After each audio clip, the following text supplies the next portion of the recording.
আলহামদুলিল্লাহ, সেই বিশ্ব নিয়ামত রব্বুল আলামিনের দরবারে জানায় অসংখ্য হামদ।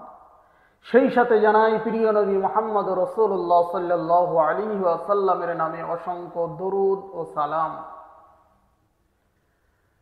আল্লাহ পাকের দরবারে হামদ পেশ করি, মুহাম্মদ রাসূলুল্লাহ সাল্লাল্লাহু আলাইহি ওয়াসাল্লামের নামে দরুদ পেশ করি। কিন্তু সেই নবীজির উপরে পাঠানো কালামুল্লাহ শরীফ, আল্লাহ পাকের কোরআন মাজিদ, কোন ফেরেশতা দুনিয়ার বুকে নবীর কাছে কোরআন নিয়ে এসেছিল? সেই কোরআন আমরা মেনে চলব এবং কোরআন মেনে চলব বলেই কোরআন আমাদের কাছে এসেছে। আল্লাহ সর্বপ্রথম চেয়েছিল পাহাড়ের উপরে নাজেল করতে, কিন্তু পাহাড় অস্বীকার করেছিল। সেই কোরআন এসেছে মানব জাতির কাছে। আর এই কোরআন নিয়ে এসেছেন তিনি হয়েছেন ফেরেশতাদের সর্দার। যিনি কোরআন এনেছেন, যত ফেরেশতা দুনিয়ার বুকে আছে, আল্লাহ পাক তৈরি করেছে সমস্ত ফেরেশতাদের সর্দার হলেন ফেরেশতা জিবরাইল আলাইহিস সালাম। কোরআন যাদের কাছে, যাদের উপরে এসেছে, যে নবীর উপরে কোরআন নাজিল হয়েছে, 1,00,000 মতান্তরে 2,24,000 পয়গম্বর এবং নবী রসুল দুনিয়ার বুকে এসেছে। সেই নবী হয়েছেন নবীদের সর্দার। ওদিকে ফেরেশতা কোরআন এনেছেন বলে ফেরেশতাদের সর্দার হয়েছেন। কোরআন নবীর উপরে এসেছে, নবী নবীদের সর্দার হয়েছেন। কোরআন নাজিল হয়েছে আমার আপনার জন্যে, মানব জাতির জন্য। হিন্দু, মুসলমান, খ্রিস্টান, জৈন, কারুর উপরে ভেদাভেদ করে আলাদা করে তৈরি হয়নি, সবার জন্য। এতে আছে হেদায়েতের জ্ঞান, এতে আছে দ্বীনের কথা, এতে আছে দুনিয়াবি কথা, এতে আছে আখিরাতের কথা, এতে আছে কিয়ামত, জান্নাত, জাহান্নামের কথা। কি করে মানুষ দুনিয়া থেকে রেহাই পাবে, কি করে মরণের পরে মানুষ তার জীবনকে বাঁচাবে, কি করে মানুষ আমল করবে, কি করে মানুষ চাষাবাদ করবে, কি করে মানুষ খাওয়া দাওয়া করবে, কি করে মানুষ চলাফেরা করবে, কি করে মানুষ ব্যবসা বাণিজ্য করবে, কি করে মানুষ দ্বীনের পথে চলবে, কি করে মানুষ মানুষের সাথে মিশবে, কি করে মানুষ মানুষের সাথে দ্বন্দ্ব ফাসাদ ভুলে যেয়ে আত্মীয়তা বজায় করবে। এই কোরআন এমন একটা মহামূল্যবান কোরআন, সেটা মানব জাতির কাছে এসেছে। তাই আল্লাহ পাক রব্বুল আলামিন সৃষ্টির সেরা করেছেন মানবকে। একদিকে ফেরেশতা শ্রেষ্ঠ হয়েছে, অপরদিকে নবীদের নবী হয়েছে, নবীকুলের শিরোমণি হয়েছে। আমরা মানব জাতির শ্রেষ্ঠ হয়েছি শুধু কোরআন পাবার জন্য।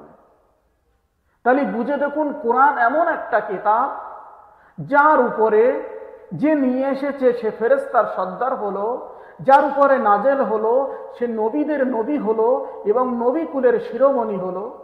যে মানব জাতির উপরে সৃষ্টি হয়েছে যে জিনিসটা, সেই মানব জাতিকে শ্রেষ্ঠ করেছে আল্লাহ।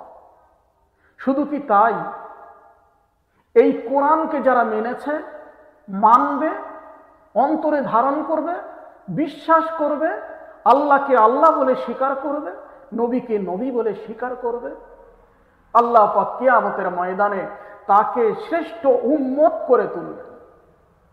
শুধু কি তাই, এই কোরআনকে যারা মহাব্বত করতে শিখেছে, কোরআনকে যারা ভালোবেসে মনের সাথে মনের ভিতরে জায়গা দিয়েছে, তাদেরকে আল্লাহ পাক রব্বুল আলামিন কিয়ামতের দিন হাসরের মাঠে নূরের মুকুট পরিয়ে উজ্জ্বল চেহারা নিয়ে হাসরের মাঠে উঠবে।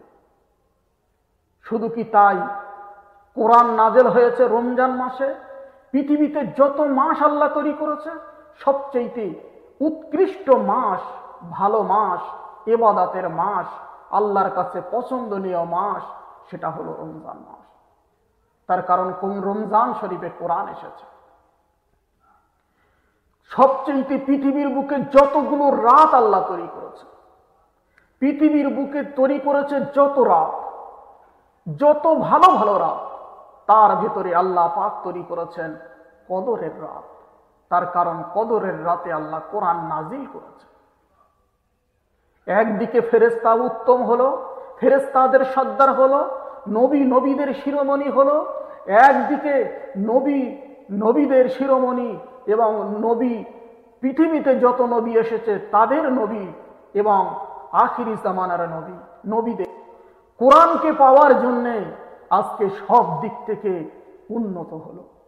কোরআনকে পাওয়ার জন্যে নবী রসুল ঘোষ কুতুব বলি আল্লাহ যা কিছু দুনিয়ায় আছে, যারাই কিনা আঁকড়ে ধরেছে, যারা মেনেছে, তালি বুঝুন, তালি বুঝে দেখুন, একবার মনের সাথে চিন্তা করুন, মনের সাথে যুদ্ধ করুন, মনের সাথে কল্পনা করুন, মনের সাথে এই কথা নিয়ে আলোচনা করুন যে কোরআন পেয়েছে মাস, সেই মাস হয়েছে উত্তম, কোরআন পেয়েছে রাত, সেই রাত হলো উত্তম, কোরআন পেয়েছে নবী, নবীদের নবী, কোরআন পেয়েছে ফেরেশতা, সেই ফেরেশতা ফেরেশতাদের সর্দারিনী, ফেরেশতা কুলের শিরোমণি জিবরাইল আলাইহি ওয়াসাল্লাম। কোরআন যাদের উপরে নাজেল হয়েছে, মানব জাতি হলো শ্রেষ্ঠ জাতি। সেই কোরআন থেকে আমরা যদি মহাব্বত করি, কোরআনকে আমরা মেনে চলি, তার সাথে বন্ধুত্ব করি, তার সাথে মায়া বাড়াই, তার সাথে মহাব্বত করি, তার পথ ধরে আমরা যদি চলি, নিঃসন্দেহে আমার আল্লাহ কিয়ামতের দিন কোরআনের বদৌলতে, কোরআনের ওসিলাতে আমার আপনার সকলকে সমস্ত মুসিবত থেকে আমাদেরকে রেহাই করবেন, উদ্ধার করবেন। এটা বড় আশা নিয়ে বলি, এই ভিডিওটা সকলের কাছে পৌঁছে দেবেন, যেন আমরা কোরআনকে ভালোবাসি, যেন আমরা কোরআনকে মহব্বত করি, যেন কোরআনের উপরে আমল করতে পারি, কোরআন বুকে নিয়ে যেন জীবন যাপন করতে পারি, কোরআন বুকে নিয়ে যেন দুনিয়ার বুক থেকে চিরবিদায় নিতে পারি, কোরআন বুকে রেখে যেন আল্লাহর পথে থেকে, নবী রসুল গৌস কুতুবদের পথে থেকে, নবীর কথা মেনে, নবীর হাদিস অনুযায়ী মেনে এবং কোরআন বুকে ধরে আঁকড়ে ধরে রেখে যেন কলেমাই শাহাদাত, কলেমাই তৈয়বা পড়ে চিরবিদায় নিয়ে মৃত্যুবরণ করতে পারি।